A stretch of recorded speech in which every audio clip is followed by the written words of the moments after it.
What is going on? Rusty? Yeah, no kidding. He's back there playing with the baby. We're supposed to be having Bible class.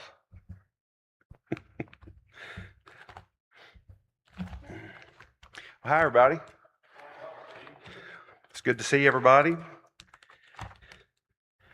And it's good to be seen, too, isn't it? It's good to see people. It's also good for people to see us.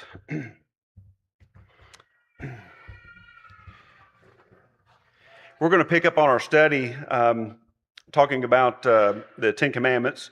And in particular, we're going to be talking about the fourth one, keeping the Sabbath. And we've already had a little bit of an introduction on this, and so I won't go back to the very beginning. It has been a few weeks since we've done this, but just as a refresher, let's read. Let's go to Exodus chapter 20 and read a little bit, and then we'll get into some points to talk about. Exodus chapter 20, of course, is where we're going to find the recording of the Ten Commandments as they were given. And I had the privilege of doing a devotional at the base of Mount Sinai just a few weeks ago. Now, here's the thing. I was told I had like 30 or 40 minutes, and we got there an hour and a half late. So you know who got cut.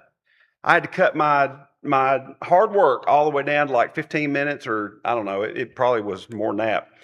If you have to ask Brent, he would know. Because he was there. But still, I just thought that was a neat experience to be able to be at the traditional site of Mount Sinai and delivering a devotional about the Ten Commandments. Not that I was Moses by any stretch, because we have where Moses went up Mount Sinai. I think it's recorded 8 times. I have gone up 2.5 times, and I'm not going to reach 8. I can promise you that. I may have reached my limit, and because it is very, it's there's a lot to it, and man, it takes a lot out of me making that last little trek up the mountain, but it was definitely worth it. So we're looking here at the commandment number 4, and we're going to start with Exodus 20 and verse 8. It says, "Remember the Sabbath day to keep it holy. 6 days you shall labor and do all your work. But the 7th day is the Sabbath of the Lord your God. In it you shall do no work, you, nor your son, nor your daughter, nor your male servant, nor your female servant, nor your cattle, nor your stranger who is within your gates. For in 6 days the Lord made the heavens and the earth, the sea, and all that is in them, and rested the 7th day. Therefore the Lord blessed the Sabbath day and hallowed it." So we've got this. We've got a lot of verses that's spent just on this one topic here that's very important to God, and that is remember the Sabbath day to keep it holy. Now we talked about before that the word Sabbath is a Hebrew word that means the Hebrew word is Shabbat. And Shabbat, it means to cease, to stop, or to rest. When you are in Jerusalem, or I guess it's in the Jewish areas of New York, it's the largest population of Jews you can find in Israel. The second largest population is in New York. I don't know if you knew that or not. But if they're honoring the Sabbath or Shabbat, then sundown on Friday afternoon, everything stops until sundown on Saturday.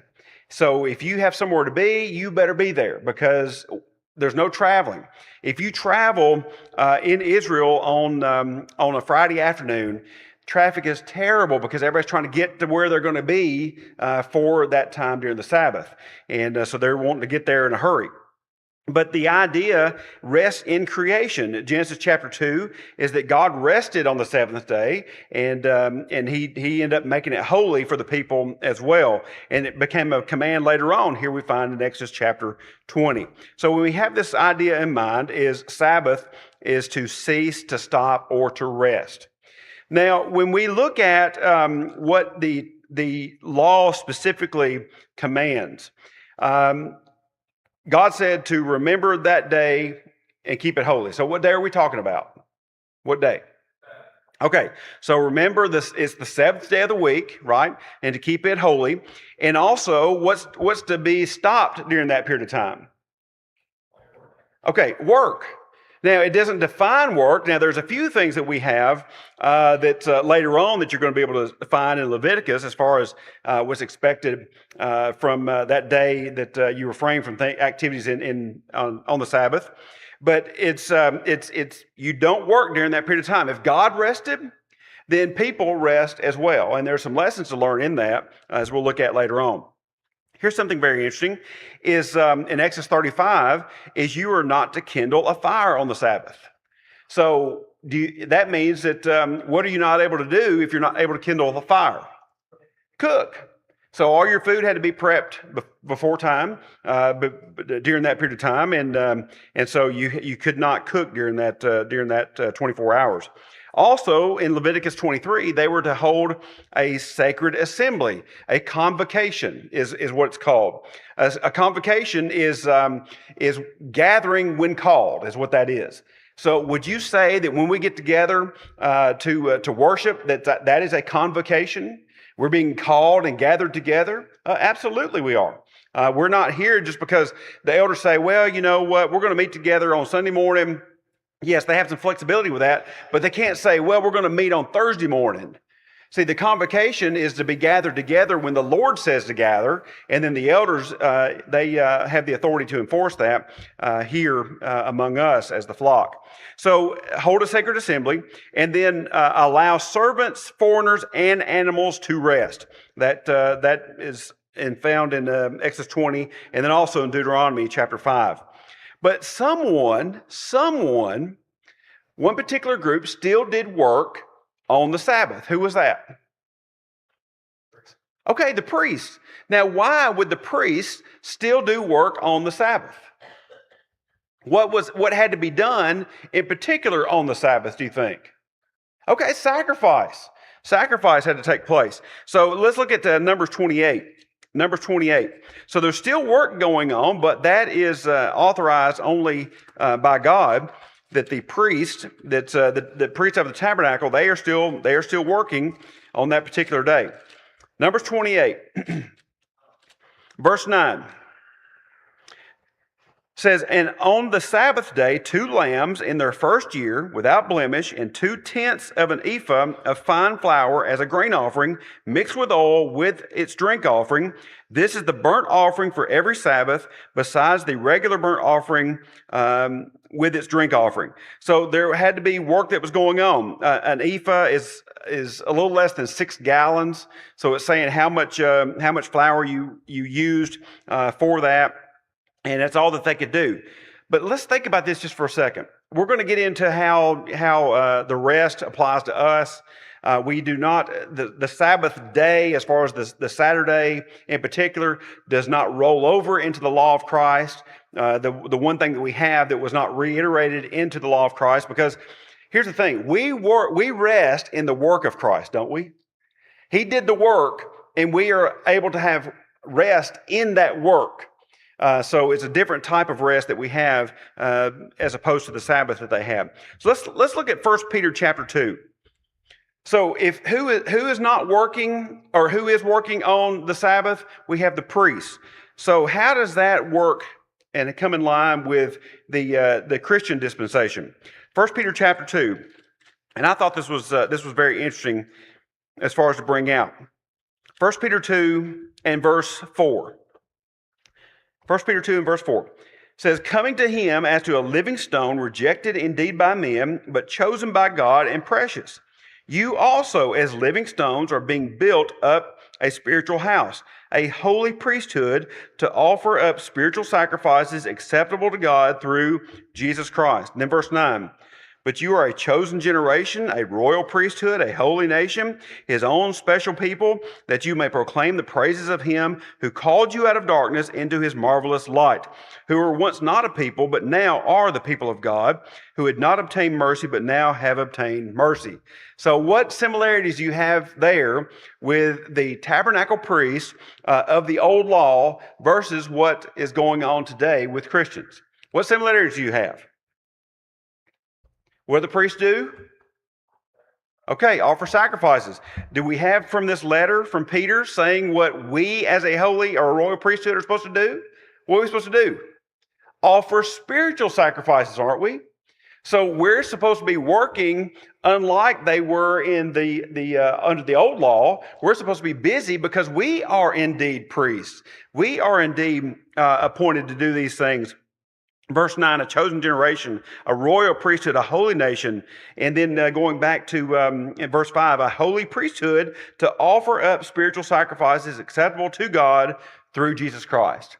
I had not made that connection before, really. Terry, I'm sure it's not something new for sure, but I just never had made that connection of it's kind of a type and antitype from the old law and the law of Christ. And I thought that was very interesting. Now, here's something that's very that we have to talk about, because I've told you in the past that we look at things and we think about, okay, the Pharisees, the Sadducees, the Sanhedrin, the Talmud, the Mishnah, all these things that come about, that people that are Jews today, that they refer to, that they have authority, they find authority in. Those things did not exist during the Intertestament period. From the time of Malachi to the time of Matthew, that's where they came about. They were not things of God. The Pharisees and Sadducees did not come about because of what God had instituted in the Old Testament. Those were man-made entities and man-made authority that came about during that 400 years between Malachi and Matthew. And so here's what happens on top of that. You have the law explicitly commanding these things about the Sabbath. But over centuries, you've got Jewish teachers that have added and piled on to all these things that were expected by God, but then were replaced, of course. But now there's even more. When you look at in detail as far as what they are not allowed to do on the Sabbath, and that's, again, sundown on Friday to sundown on Saturday, there are 39 different categories that are prohibited things that they determine to be work. Isn't that something? God was very specific about what he did not allow to be done on the Sabbath from his people. Well, then you had man-made rules and regulations that came after the fact, and here's some of the things that are included in that. I remember it said that you could not kindle a fire, you could not start a fire during that period of time. You know what it's also is prohibited is extinguishing a fire during the Sabbath. That's man-made. Now that seems like a problem to me. Jesus talked about if you've got an ox in the ditch, I would say if you've got a raging fire, that's an ox in the ditch that would need immediate attention. But they even go as far as to say, hey, you can't even extinguish a fire during that period of time. So let me give you some ideas of what you cannot do. This is from the Mishnah, which is part of their it was oral teaching, and then it became written down, and then eventually became the Talmud, which is 2,700 pages of man-made regulations on the people. 2,700. The original law of Moses was 613 laws when you get into Leviticus and Numbers. But then you have 2,700 pages that were added after the fact by men. So here's what we got. You've got these 39 categories. There's a category for agriculture and food preparation. No sowing, no plowing, no reaping, no gathering sheaves, no threshing, no winnowing, no selecting or sorting, no grinding, sifting, kneading, or baking. You can't do any of those things during the Sabbath that was added to by men later on. Textile production. You can't shear wool, you can't wash wool. You can't comb wool, you can't dye, spin, stretch threads, you can't make loops, you can't do any weaving, can't separate threads, can't do any tying, untying, sewing, or tearing. Can't do any of those things. When it comes to leather and writing, you can't trap an animal, you can't slaughter an animal, you can't flay an animal or tan, you can't smooth hides, you can't do any marking, cutting, writing, or erasing. I thought it was interesting that leather and writing were thrown in there together, but of course parchments were made out of leather. That was animal skin that they had later on. Construction, you can't build or demolish. That's just across the board. You can't build or demolish. As far as a fire and finishing work, I said you can't kindle a fire, but you can't extinguish one either. You cannot strike the final hammer blow to complete a project. So you can do up until the last one, but you cannot strike the last hammer blow to finish that project. And then you can't carry something from out in public. You can't carry something from one place to another out in public. You see all these restrictions? Another one that's on top of that is any public bathroom that you go to that's Jewish in Jerusalem, by the faucet, they're going to have a little pitcher there. And that pitcher is there for ritual cleansing. Remember how Jesus got in trouble because his disciples weren't washing before they went to eat? But that's man-made. It was man-made. It wasn't part of the law of Moses. But you've got this little pitcher because part of work is washing of hands and turning on the faucet. So instead, you have water in the pitcher and you can pour the water over your hands because that's not work. But turning on the faucet is work. Here's another thing. Some of the Orthodox consider that turning on a light is work.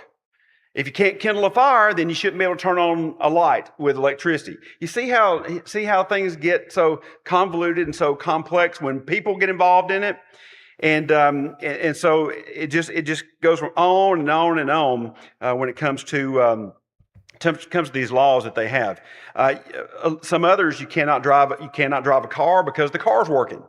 There's burning fuel that's happening in the car, so you can't drive a car during that period of time. So all these things that go along with it, they're man-made. God did not expect any of those things. He just said, listen, you don't work. You don't work. Jesus came along later and said, listen, unless it means you're caring for an animal or you've got a particular situation, you had Jesus that was healing on the Sabbath. You had Jesus that was feeding people on the Sabbath, and they had a problem with that. And he said, listen, I have the authority to do it. I have the authority to do it because he's the fulfillment of the law. So I just wanted to let you know some of these things that go on with these parts of, you can't call Judaism man-made religion, but the continuation of it is man-made.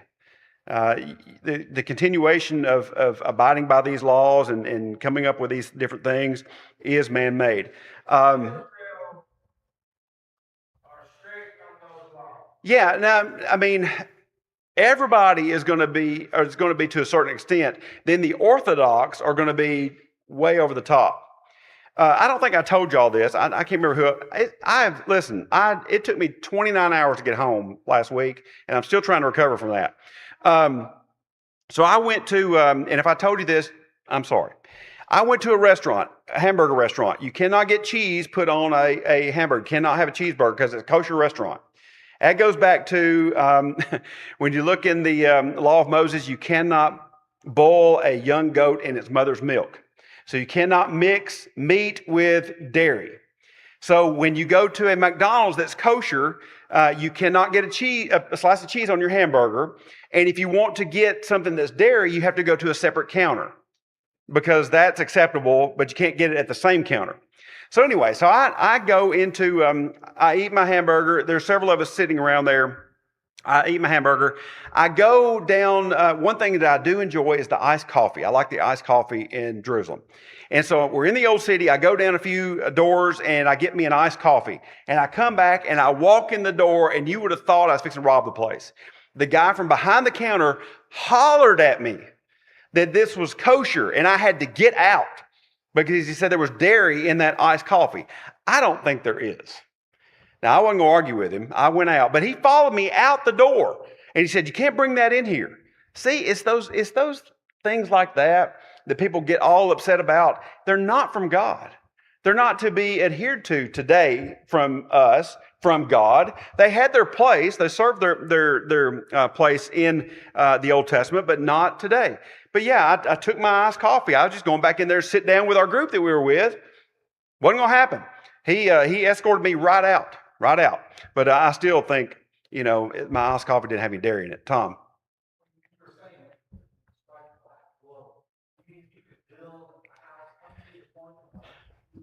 This is coming straight from the 39 is, yes, you cannot strike the final hammer blow completing a project. So it's that. I guess so. So if you got right up to sundown, 6 o'clock or so, and you didn't get finished, you can't finish it past that. So yeah, I thought that was very interesting as well. But the thing is, everything shuts down. I mean, everything shuts down. And what was very interesting is while we were there is there was a Muslim holiday going on Wednesday, Thursday, Friday, and then you had Shabbat that started. I mean, everything, we had the whole old city to ourselves. I mean, there was nobody else there. We went to the Church of the Holy Sepulchre. We liked going there at night. There was nobody there. There was no line whatsoever waiting to go into the edicule where the tomb was. Usually, they've got these bike racks, and you have to line up, and you only get just a short amount of time. We could go in there and stay as long as we wanted to, because everything else was shut down. And I thought that was very interesting. I have been to Israel a few times. Well, I went the first time during COVID, and there wasn't anybody there. And so I've had some of y'all say that my pictures were fake because there's no people in them. There wasn't any people there when I took those. So it worked out good for my purposes. But I mean, just things like that. And then they've had, after COVID, then they had the war start October 7th of 2023. And then it's just one thing after another. Now the things with Iran, and it's just almost like a ghost town, because there's not any tourists there at all, except for the dig group that was there with us. So I just, it's very interesting to go and see the practices of another group like that, and see how strict that they are about those things. I was on a plane one time coming back from Tel Aviv, and I sat beside a guy who was Jewish, and he was asking me things about Jesus and asking me things about the Christian life, and I was asking him things about Judaism. And his family lives in New York, but he was flying back and forth a week out of every month to be with his family, but he stayed in Jerusalem most of the time. And it's just very interesting. And I asked him certain things about, why do you do this or why do you do that? And he didn't have an answer for it. Remember what we talked about on Sunday is being able to defend our faith. You know, one of the B's that we have in 1 Peter is being able to give an answer when we're called to account for our faith. And if you ask somebody a question and they can't give you an answer of why they believe something, then how shallow is the faith, right? So that's why we have to be ready. We have to be prepared to give an answer for those things that come up. Okay, so I gave you, somebody say something? Yeah. Well, I mean, there were police in there, and they probably would have had me escorted out. I told Dr. Moore that I thought I was probably getting ready to go to jail if I didn't get out quick enough. But it's just, I mean, everybody's on the same page when it comes to Judaism. They all acknowledge the kosher regulations and that kind of thing. And I probably would have been arrested if I hadn't have complied. Do what? Yeah, exactly. I decided to go on my own, under my own power instead of being dragged out. Yeah, I enjoyed my frosted coffee outside just as much as I would have inside. So it's okay with me. It's just, he didn't have to holler at me. One of those things. But anyway, all right. So let's talk about this keeping the Sabbath. So we don't have the requirement that God that we keep the Sabbath on Saturday, that we have this, that's our worship period and all that. We don't have that. That didn't carry over. Things change under the law of Christ. But, do you think it's important to still have a time of rest? I do. I think that those times of rest, and you can look at all through Scripture, especially in the Gospels, and see how many times Jesus went off by himself because he needed to be recharged. He went off to pray by himself. He went off to be by himself because he was overwhelmed by the amount of people that were trying to get to him. And you look and see where he says, my time has not yet come. And when the word started getting out, and he even told people after he healed them, he said, hey, don't tell anybody. It's because the time hadn't come for him to be out there proclaiming exactly who he is. But of course, it happened anyway because of the word of mouth spreading out there. But even though we don't keep the Sabbath law, even though that we're not commanded to keep the Sabbath, this day where we don't work and all those kind of things, I still think the whole mindset of it is a good idea. I think that there's refreshment that can happen. There is a spiritual nourishment that can happen in a time when we disconnect, we unplug, and that we're totally focused on and meditating on the Word of God, and also being devoted to prayer. So I like that. I like that idea. I think it's kind of like one of those things that you consider about fasting. I think fasting is a good idea too. Is it a command? No. But is it a good idea? I think there's a lot of wisdom in it. I think that when we disconnect ourselves from the world, we're not filling the needs that we have physically, then there's nothing wrong with that. Now here's the challenge. Let's turn to Romans 14. Here's the challenge. So I'm telling you that that fasting and a time of rest, could be beneficial. That there can be some wisdom in that. But there's limits with it. There's limits, and that's what we're going to look at here in Romans 14. Romans 14 is about we are all different. And the fact that we are all different, we have to yield to those differences. Now, I'm not talking about if it's something that's an error in doctrine. I'm not talking about that at all. If we have that, then we're to rebuke each other. We're to correct each other. It's not that at all. But in Romans 14, let's look what Paul has to say here regarding being different. Verse 1 says, "Receive one who is weak in the faith, but not to disputes over doubtful things. For one believes he may eat all things, but he who is weak eats only vegetables." I highlight that verse. I mean, not to be mean, because I don't really care for vegetables. I like meat, and it says right there that if you're weak, you eat only vegetables. I don't drive that home, but anyway, just for your own enjoyment there. Verse 3. If you're a vegetarian, I'm sorry I did that. I wasn't trying to push something on you. All right, verse 3. "Let not him who eats despise him who does not eat, and let not him who does not eat judge him who eats, for God has received him. Who are you to judge another's servant? To his own master he stands or falls. Indeed, he will be made to stand, for God is able to make him stand." Here we go. "One person esteems one day above another. Another esteems every day alike. Let each be fully convinced in his own mind. He who observes the day observes it to the Lord, and he does not observe the day to the Lord, he does not observe it. He who eats to the Lord, and for he gives God thanks. For he who does not eat to the Lord, he does not eat and gives God thanks. For none of us lives to himself, and to no one dies to himself." Okay, so when we're talking about this right here, let's get some context here. When you're talking about you've got people that were of Jewish backgrounds that have become Christians, do you think they would be inclined to elevate certain days over others? Sure. It was in their tradition. It was in their nature. That's how they were raised. They didn't know anything else. But now they are Christians. So are they commanded to? And there's a big problem that you have with Judaizing Christians, because they were trying to force the law onto Gentiles. That wasn't going to go very well. So you've got these people that they still look at certain days and they say, "Oh, well, that's a special day." Passover. If they came from a Jewish background, they still may look at Passover and have some closeness to that because of who they were before. They cannot bind that on somebody else. The Gentiles is who's being referred to here as saying that they esteem every day alike. There's not any day elevated above the other. You don't have these special days, and so be thankful and show God the glory in every day that we have that we're alive. So that's the two differences. Regarding eating meat, you had some that would not. That's addressed in the 1 Corinthians. You had some that would not eat meat that they knew had been offered to idols. Paul said, if it's not against your conscience, it's just meat. Just like when we pass the collection around, do you have any idea if you put in dollars where those dollars were before we had them in our possession? Do we know?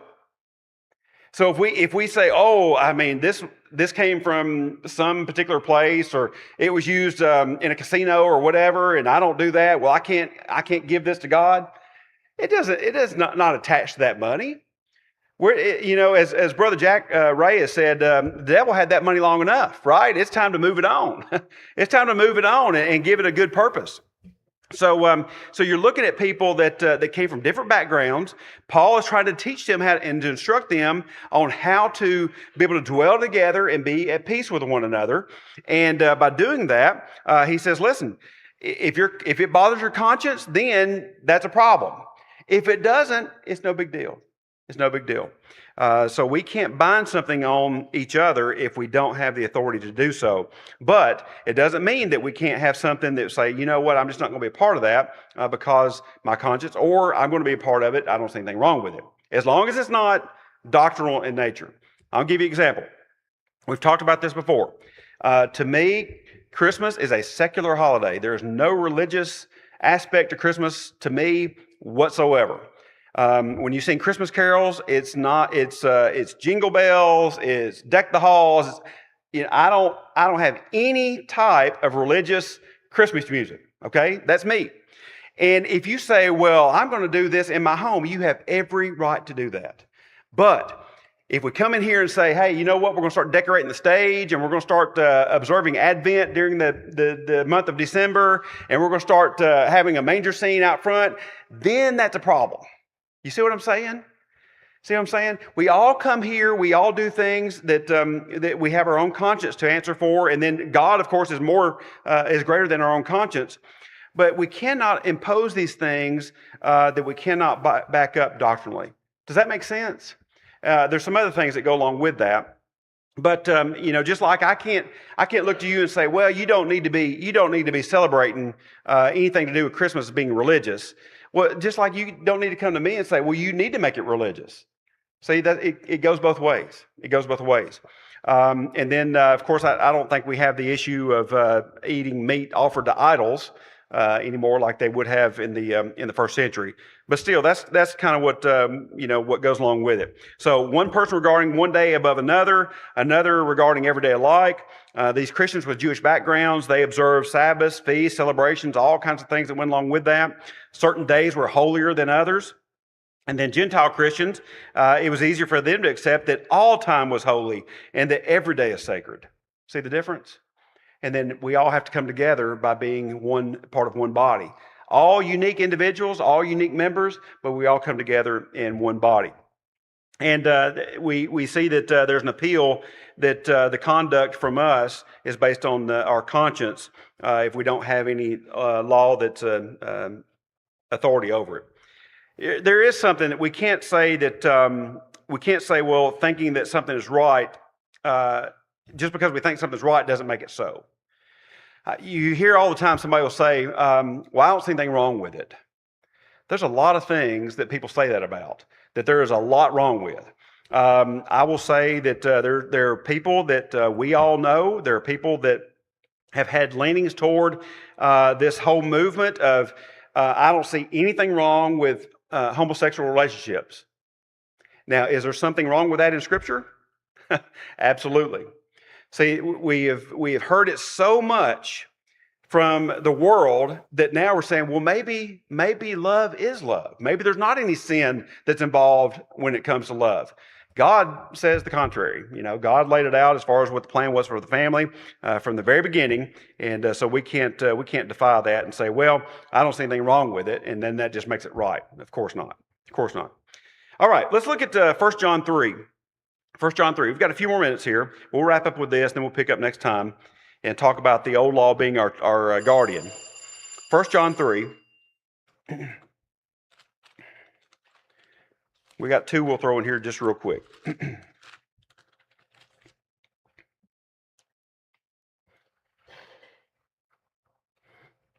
All right, 1 John 3 and verse 20. For if our heart condemns us, God is greater than our heart and knows all things. See, that's talking about our conscience is very powerful. If we're violating our conscience, then that makes it a sin in our own eyes. But then we have beyond that is that God is greater than our heart and knows all things. So if we're violating our conscience, how do you think it's a violation against God? It's even heightened, even above that. Let's look at one more. James 4:17. James 4:17, then we'll wrap up for tonight.